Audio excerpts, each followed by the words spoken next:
JL Kago.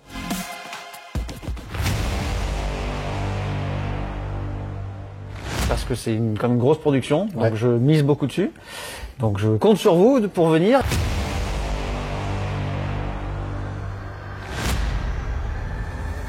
Du coup, moi c'est Arnaud Drevet, donc l'aîné de monsieur. Moi je suis Lucas Drevet, donc le petit frère. Ouais, le papa avec les deux rejetons là, à Paris là. Donc chez vous, Goldorak, c'est une histoire de famille. Oui, c'est ça. Oui, c'est vraiment une histoire de famille. Et donc aujourd'hui, vous faites le combo Experience et Retronite. C'est ça.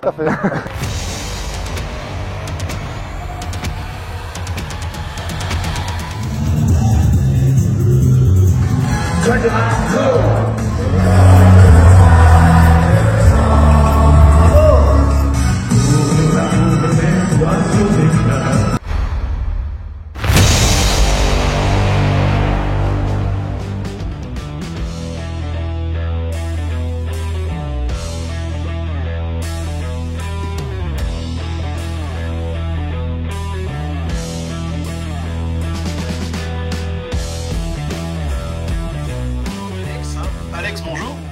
Bonjour, JL Kago. Alors, j'aurais presque envie de dire, on ne te présente plus, mais il y en a peut-être qui ne te connaissent pas, donc bah vas-y, présente-toi. Bah, je suis un collectionneur qui a participé donc à la Goldo Experience.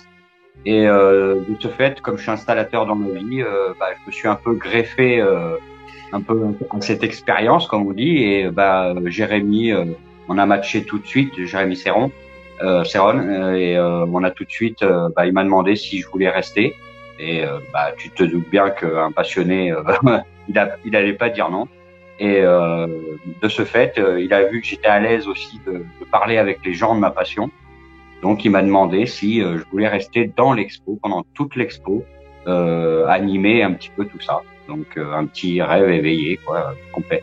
On vit une passion et le plus important, je pense que comme toi, c'est le partage de notre passion, le partage de ce qu'on peut ouvrir comme horizon.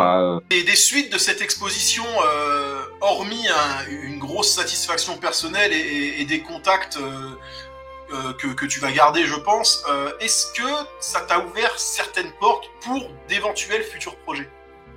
Alors oui, j'ai rendez-vous chez Vagram Music, ceux qui ont tous les droits de nos dessins animés d'époque, parce qu'ils voudraient que je participe à certains projets, à un certain projet qui va sûrement faire un coffret ou quelque chose comme ça, mais en tant que fan, hein, bien sûr.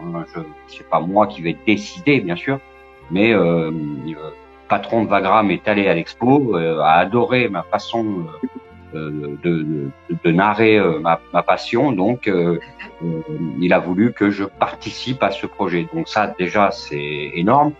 J'ai dit à mon papa dernièrement, j'ai dit, tu sais papa, si à 5 ans, quand je regardais Goldorak, on m'avait dit que je vivrais ça, j'ai rencontré comme toi tous les chanteurs. On a eu Monsieur Pierre Guillermo aussi, qui est la voix d'Alcor.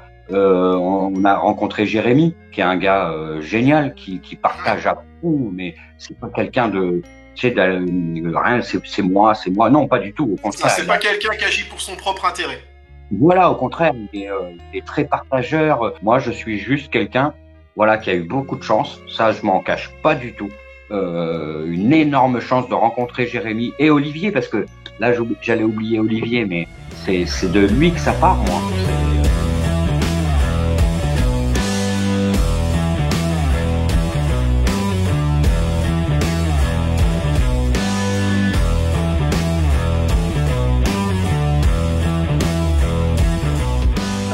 Maintenant avec Olivier Fallet, hein, commissaire donc, qui était commissaire de l'exposition Goldorak Experience.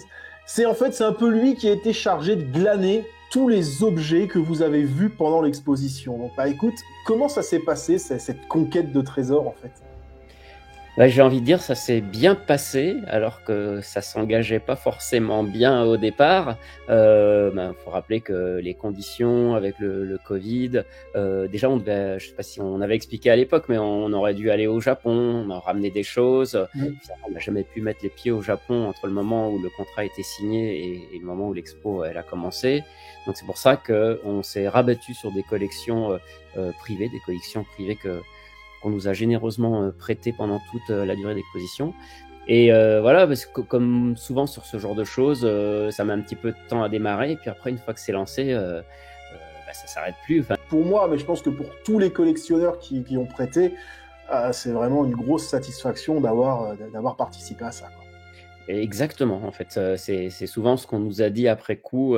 Il y avait effectivement ce plaisir de partager, déjà de pouvoir montrer une partie de sa collection au plus grand nombre, dans un joli lieu aussi, de manière voilà un petit peu spectaculaire dans le lieu d'une exposition comme celle-ci. Et puis oui, d'apporter sa pierre à l'édifice pour faire connaître tous ces objets, toute l'histoire de Goldorak. Et effectivement, c'était vraiment le ressenti de tous ceux qui ont participé, à la fois de la fierté et puis heureux d'avoir montré leurs objets à travers cette exposition.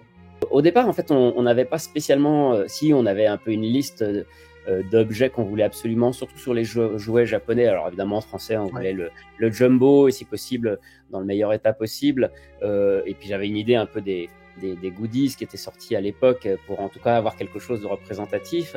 Et au Japon, oui, tous les petits jouets là en métal et plastique, c'est vrai que ceux-ci, ça on les visait et on a vraiment recherché à les avoir. Du coup, ce qu'on peut dire tout de suite aux gens, en fait, tout simplement, c'est de venir s'abonner à votre page Facebook, parce que je pense que de toute façon, dès que vous aurez besoin de nouvelles pièces pour préparer une expo, tout passera par là, quoi. Oui, ou alors te suivre aussi. Je pense que tu relayeras l'info quand il y aura des petites choses. Oui, forcément. Oui. Et ensuite, quel était ton rôle pour la Retro Night? Alors, la Retro Night, je me suis occupé de contacter les différents chanteurs de Goldorak, parce que certains, je les connais depuis très longtemps. Bernard Minet, Michel Barou, Yann Riquet. J'ai travaillé sur la playlist de la musique, les musiques qui ont été rejouées par l'orchestre. Et voilà, et j'avais travaillé aussi sur les hommages aussi, l'hommage à Shunsuke Kikuchi et Lionel Leroy. On tenait à lui rendre hommage puisque c'était le seul chanteur qui malheureusement est décédé parmi tous les interprètes de Goldorak. Je tiens à remercier d'abord Jérémy qui m'a embarqué dans cette aventure parce que c'est quand même lui l'instigateur de l'exposition et du concert. Donc merci à Jérémy, merci à Prime Prod. Je voulais encore une fois aussi, on n'en parle pas beaucoup de lui, mais il était là aussi, Alexis Talon qui a fait tous les dessins, les décors qui ont donné toute cette ambiance aussi sur l'exposition. Merci aux visiteurs, aux 25 000 visiteurs qui sont venus à cette exposition, à ceux qui sont venus au Grand Rex, parce que ce succès, c'est aussi vous qui l'avez fait. Et on espère que ceux qui n'ont pas pu venir pourront ensuite profiter de la suite qu'on donnera à tout ça à travers la tournée.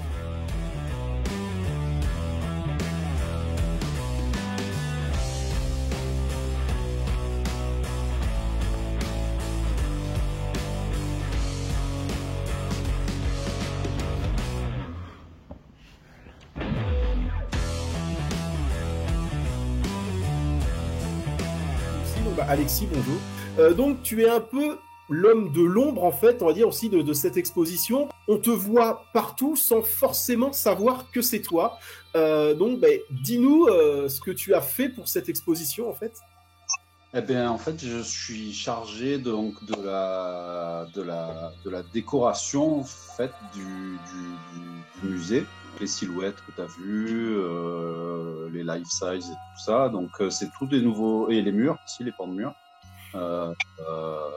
Donc c'est toutes des illustrations officielles qu'on fait valider avec les studios de Gonagai. Le design le plus difficile, c'est Alcor pour moi, que je trouve je l'adore, mais il est très complexe à dessiner. Après, toujours pareil, on peut toujours interpréter le dessin, rajouter sa touche personnelle et tout ça. Et là, le but, c'était pas être dans la touche personnelle, justement, c'est d'être vraiment, vraiment au plus proche du design. Cette fameuse illustration moitié-moitié, Actarus et Goldorak, c'est vrai qu'il est là, c'est vraiment une franche réussite, et il y en a plein, et c'est ce que je me demande, c'est difficile de coller les deux, parce que morphologiquement, c'est pas la même chose, quoi, donc ça va pas être évident à faire. Ça a été un long débat, un long travail avec Jérémy. On s'est vraiment trituré la tête pour que ça colle, justement. On a failli abandonner l'idée même quelques fois parce que justement au niveau de la morphologie, quand on les avait de face, ça collait pas, parce que bon, Goldorak est tout en épaisseur, en hondeur. Actarus, il a une forme humaine derrière, donc on les avait de face. Alors sur un visage, ça peut coller, tu vois, comme tu l'as dans l'opening 2, ça passe, tu vois. Mais quand tu as le reste de la tête, le corps, le cou, et tout ça, ça fait bizarre. Donc il fallait tricher un petit peu avec une position pour que ça choque pas, en fait. Eh ben écoute, Alexis, je vais te remercier de m'avoir accordé de ton temps. Ça me fait plaisir, en plus d'être le seul au final à avoir eu vraiment une interview de toi pour tout ça. je suis vraiment content. Donc vraiment merci à toi pour tous ces visuels qui vraiment nous ont permis une très belle immersion dans cette exposition. Je remercie tout le monde parce que vraiment il y a eu un bel accueil. Je remercie Alex aussi qui s'est occupé de la visite. Qui a été soigneux comme personne sur la visite. C'est vrai que c'est un grand plaisir. Tu te dis, voilà, je suis content, j'ai participé bien comme il faut on va dire au plaisir d'être sur Goldorak, quoi. Et je suis content, ça c'est vraiment, ça c'est fait. C'est vrai que c'est ce que je dis.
Tu es le patron de Prime Prod, l'entreprise qui a produit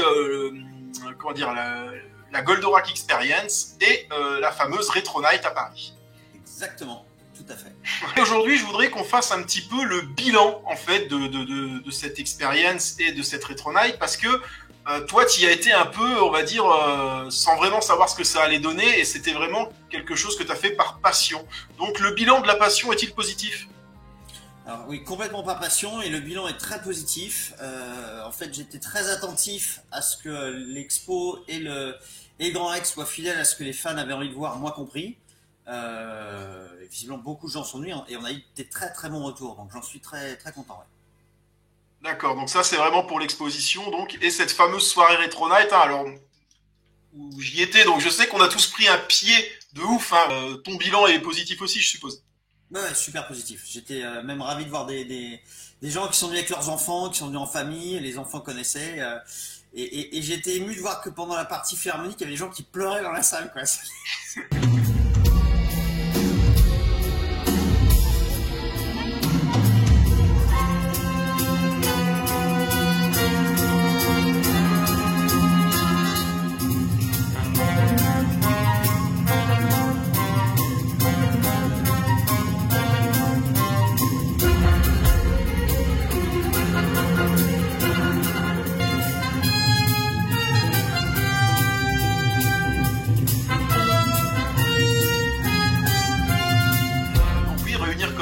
Comme tu l'as fait, les chanteurs de générique, c'est pas chose facile parce que certains ne vivent même plus en France.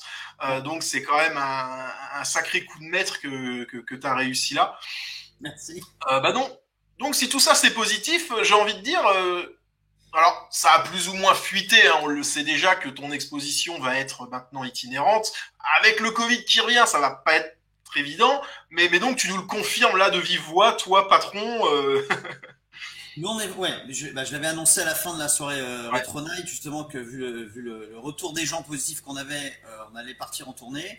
Donc maintenant, on est en train de parler avec différentes villes pour mettre ça en place. Donc oui, on veut vraiment que l'expo tourne. Après, comme tu l'as dit, ça va dépendre de ce que la suite nous réserve. Mais la volonté, c'est vraiment de refaire ça dans plusieurs villes.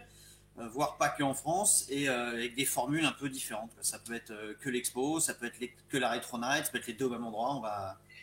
Ça c'est intéressant. Donc tu veux dire qu'il y aura potentiellement d'autres soirées Retro Night en France? Oui, tout à fait. On va voir quelle sera la meilleure formule pour que ce soit le plus adaptable à chaque ville, mais oui, tout à fait. Là, je pense que là, ça va faire des heureux. On n'est pas contre refaire un Grand Rex alors pas tout de suite du tout, hein, mais peut-être à la fin d'une tournée, mais là, ce serait un souhait de ma part.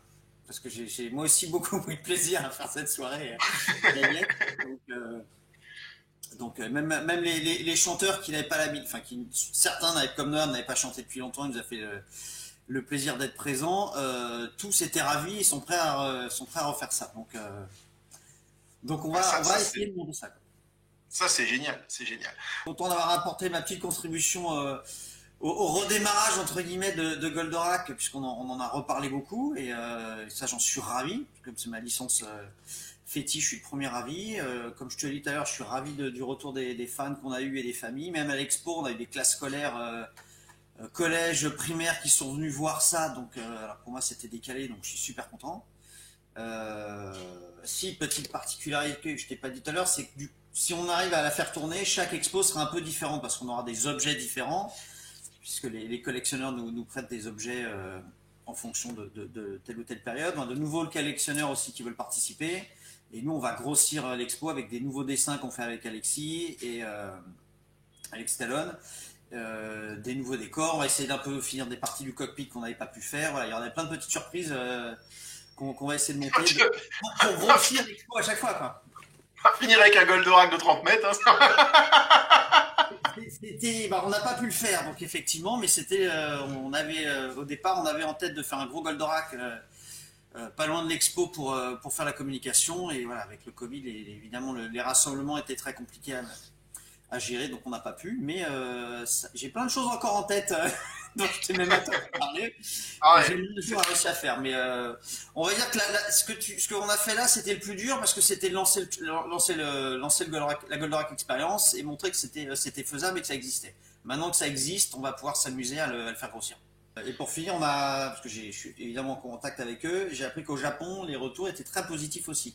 On avait pas mal d'articles là-bas, les gens étaient contents de voir que les Français étaient autant toujours à l'actuel fan de la licence, donc là aussi, Dynamic est rassuré, donc c'est plutôt cool. Le sondage, oui.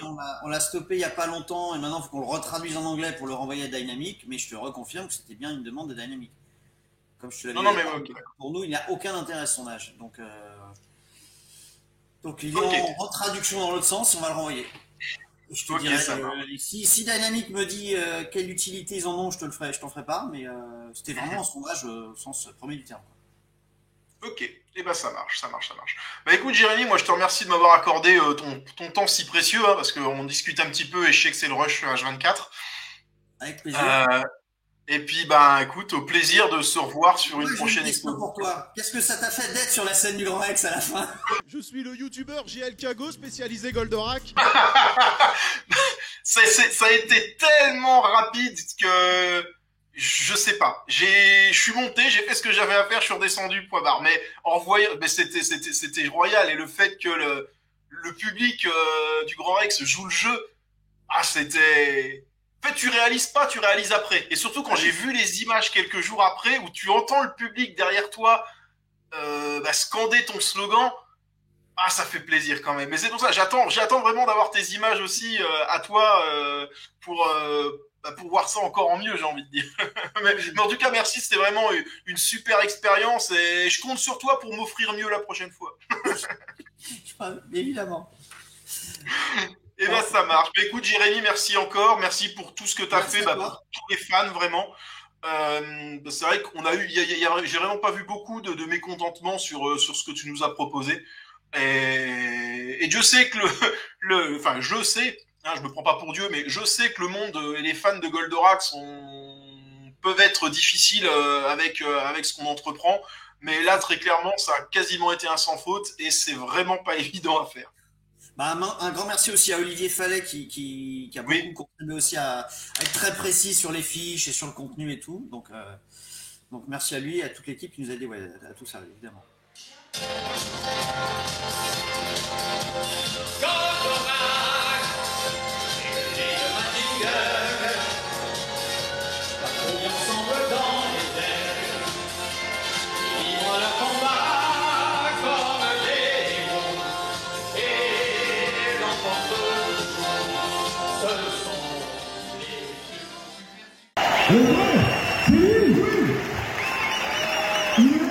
Déjà en 1978, quand Raïm Saban, le producteur de Goldorak, m'a proposé de chanter, j'étais en studio d'enregistrement au Palais des Congrès et malheureusement je ne pouvais pas chanter sous mon nom. C'est pour ça que j'ai pris un pseudonyme, les Goldies. Mais après, mon nom Jean-Pierre Savelli est revenu, les gens savaient qui chantait. Ça a été une période super parce que on fait un générique de dessin animé, c'est comme une chanson de film. Et on se dit, qu'est-ce que ça va donner? On lève les mains. Attention.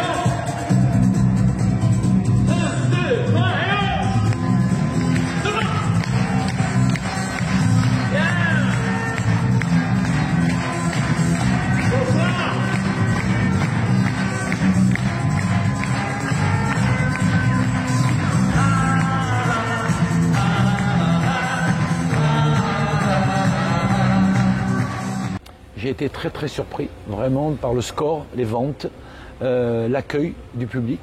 Quand on commençait à faire des dédicaces, ça a été fabuleux, Et ça a continué plus tard, après quand j'ai fait Albator, Xor, Il était une fois l'espace.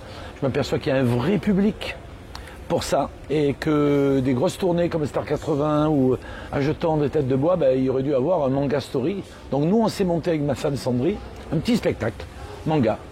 Et avec les costumes d'Albator, celui de 1978, et Goldorak, et Albator, et Capitaine Flamme, et on se régale.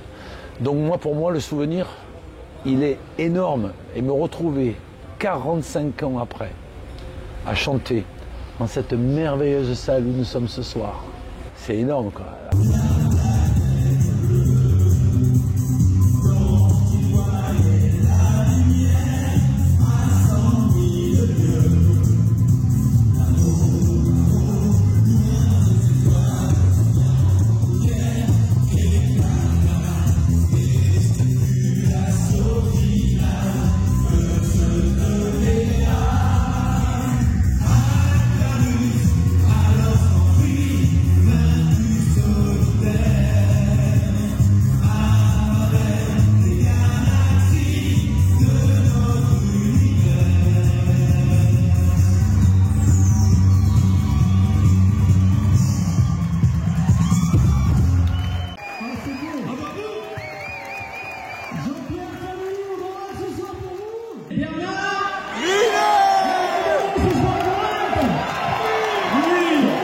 Goldorak.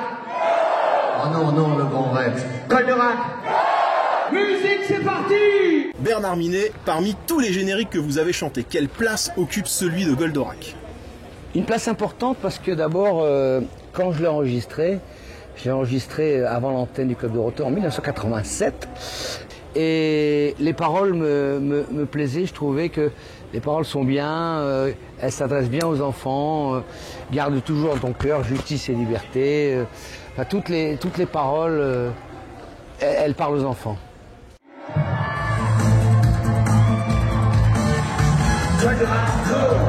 Rétro-laser en action, oui!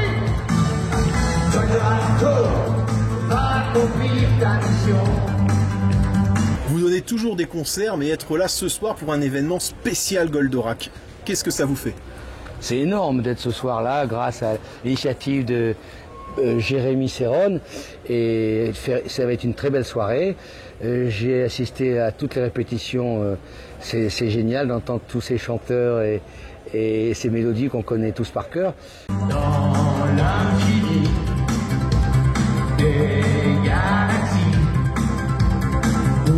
poursuit ta lutte infernale, tu viens contre le mal, chantez le grâce, plus fort, le grâce. Plus de 40 ans plus tard, hein, ça fait quoi de revenir sur scène et d'interpréter cette chanson? JLK, c'est toujours un grand bonheur, cette chanson. Mais attention, c'est pas plus de 40 ans plus tard. Moi, c'était en 87, donc ça fait 34 ans, voilà. 34 ans. Mais c'est énorme, 34 ans comme ça, de pouvoir chanter encore des chansons dans une grande salle. On a beaucoup de chance, je crois, nous, les chanteurs de générique. Puissant robot de l'espace, à tes ennemis s'efface, vaillant guerrier, qui fait trembler, à travers tout l'univers, les ennemis de la terre, chantez, encore,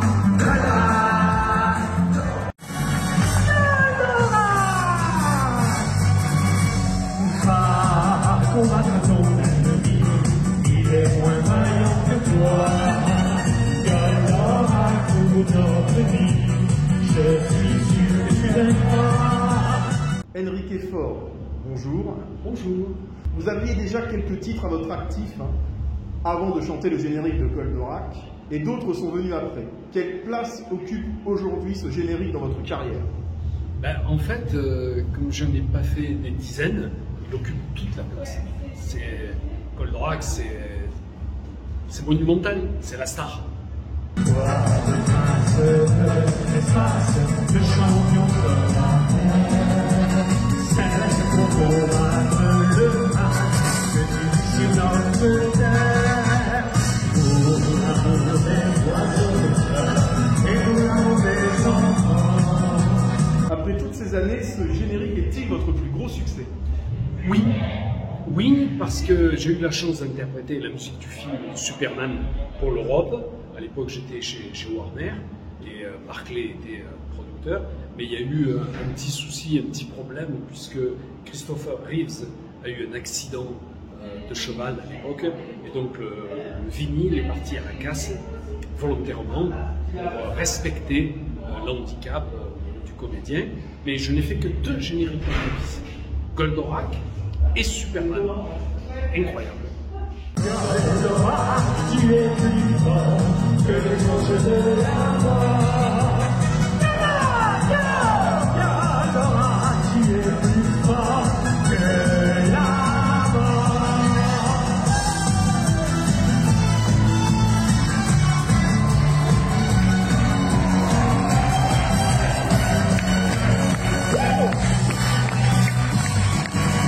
À l'époque, quand on vous propose de chanter un générique de dessin animé, quelle réaction avez-vous? En fait, je ne savais pas que c'était un générique de dessin animé. C'est-à-dire que j'ai été le premier fan, le premier surpris, le premier en fait, stupéfait de découvrir ces images. Et je pensais que j'avais enregistré la voix, enfin en tout cas le générique, Et là, c'était des bribes, c'était des morceaux d'un feuilleton. Mais c'était pas précisé dessin animé révolutionnaire. Et là, j'étais le premier fan. Que du bonheur. Va défendre notre planète, elle a tant besoin de toi. Au-dessus de notre tête, tu mèneras le combat. Toi, le prince des étoiles, le champion solitaire. Plus de 40 ans plus tard, qu'est-ce que ça vous fait de revenir chanter ce générique au Grand Rex? C'est le top. C'est génial. C'est vous savez, c'est tellement de bonheur, c'est tellement de souvenirs fabuleux dans la mémoire de tous les adolescents de l'époque, de tous les enfants, les très jeunes, qui maintenant ont entre 40 et 50 ans. C'est merveilleux, on n'apporte que du plaisir. Et moi, le premier, j'ai été ravi de l'interpréter, vu la carrière de Goldorak, c'est énorme. Pour l'amour des oiseaux des fleurs et pour l'amour des enfants, tu seras vainqueur, déchirant les méchants. Goldorak, tu es plus fort que les anges de la mort. Goldorak! Oh, c'est bon! C'est bon! Oui, c'est bon! Goldorak!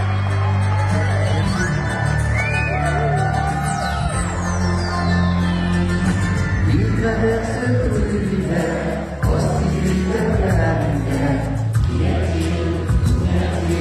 Oh, il a nouveau des temps nouveaux. Vous avez une carrière bien remplie. Chanteur, acteur, compositeur. Quelle place a Goldorak dans tout ça? Goldorak a une place énorme pour moi.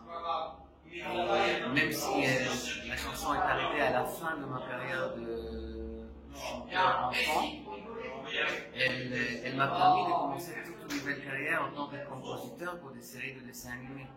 Donc ça a influencé non seulement des milliers de jeunes enfants, ça les a touchés, mais ça aussi ça a influencé ma vie professionnelle directement.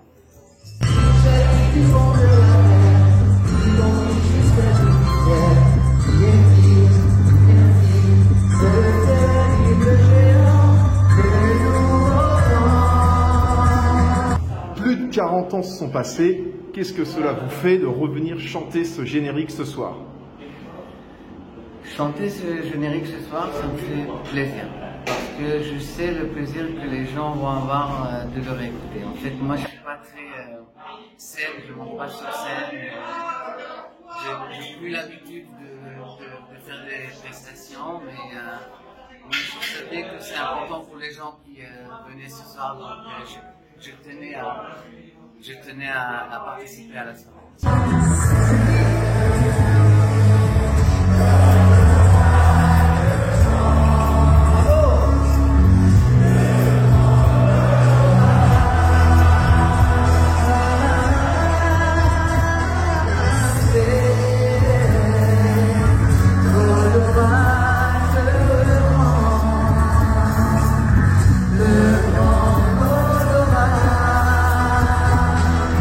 Il a vu son nom.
Vous avez une carrière absolument incroyable. Acteur, doubleur, journaliste, animateur, homme d'affaires. On a l'impression que vous avez vécu plusieurs vies. Quel souvenir gardez-vous de la période où votre voix donnait la réplique à Actarus, le prince de l'espace? Bien, cette période où j'ai enregistré la voix d'Alcor dans Goldorak est une période heureuse pour moi, puisque j'avais été choisi pour ce personnage après avoir fait la voix de Alistair dans le feuilleton Candy. C'était une période où le Japon envoyait beaucoup de ses productions pour alimenter les chaînes de télévision françaises. Et il y avait une dizaine d'acteurs qui se sont passionnés pour ce film, cette série télé. Et on a tous contribué à donner vie à ce feuilleton qui a passionné les foules. Et je suis très ému de retrouver une partie des spectateurs, puisque je crois que la scène est remplie ce soir. On m'a dit qu'il y avait à peu près 3000 personnes qui scandent Goldorak, Goldorak, et qui veulent en savoir plus sur ce héros. À cette époque, quel était votre regard sur la série? Alors, mon regard sur la série, il était très positif. Il y a une personne qui avait un regard très négatif, qui a fait parler d'elle, et qui s'est servi de Goldorak pour faire sa publicité, mais une publicité négative. C'était Ségolène Royal, qui voulait faire interdire Goldorak et les dessins animés japonais à la télévision. Donc, Dorothée, qui soutenait Goldorak, ne se privait pas d'apporter la contestation, et elle a réussi contre vents et marées, à maintenir la programmation de Goldorak et pour le plus grand bien des téléspectateurs. Plus de 40 années plus tard, qu'est-ce que ça vous fait de venir sur scène pour entrer à nouveau dans la peau de ce personnage? C'est très émouvant parce que de temps en temps, je rencontre des gens, un par un, qui me disent « On sait que vous avez doublé la voix d'Alcor, c'est tous nos souvenirs d'enfance. » Et là, on m'avait dit qu'il y avait un engouement, c'est un revival, puisque ce phénomène Goldorak n'a pas l'air de s'épuiser, il a l'air de s'amplifier. Donc je ne peux que me réjouir, et je remercie tous ces téléspectateurs qui viennent voir les spectacles de Goldorak sur scène. Eh bien, merci beaucoup. Merci. Exea propulse.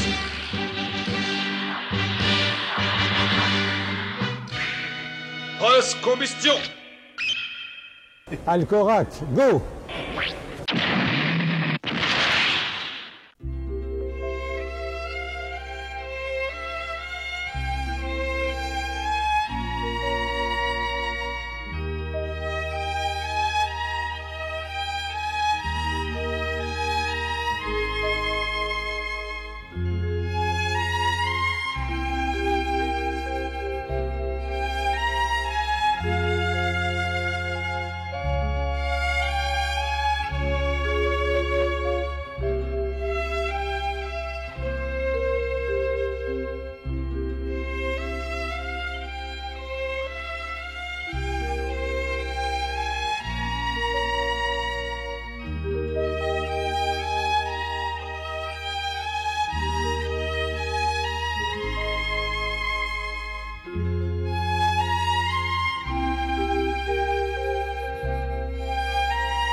Goldorak. Et en fait, j'ai un petit truc à vous demander ce soir, le Grand Rex, c'est de faire quelque chose avec moi. J'espère que ça va être filmé. C'est que ceux qui me suivent, en fait, la phrase de fin de vidéo, c'est « Et n'oubliez pas, plus d'abonnés, c'est plus d'impact ». Et j'ai envie de le faire avec vous ce soir, Grand Rex. Est-ce que vous êtes prêts? Alors je vais dire « Et n'oubliez pas, plus d'abonnés » et vous répondez « C'est plus d'impact ». Allez, à 3. Et n'oubliez pas, plus d'abonnés. Encore une fois, et n'oubliez pas, plus d'abonnés. Merci, Grand Rex.